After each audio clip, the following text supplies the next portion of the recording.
आज हम आपको सिखा रहे हैं कि लीमू के बीज से लीमू का पौधा कैसे तैयार किया जाता है।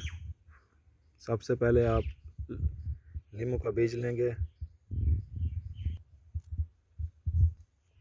और उसे मिट्टी में दबा देंगे।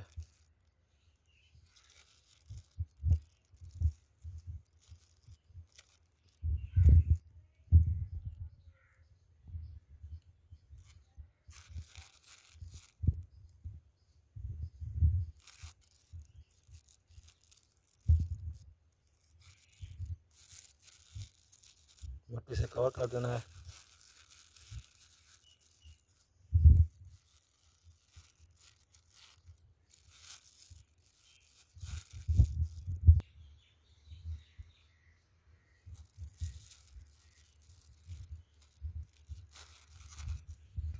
और इसे बाद में थोड़ा थोड़ा पानी दे देना है।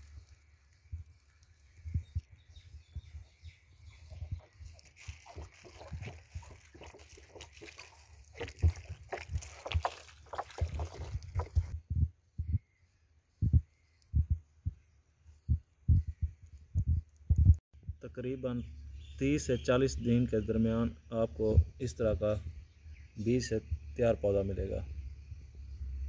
ये आप आसानी से ग्रो कर सकते हैं।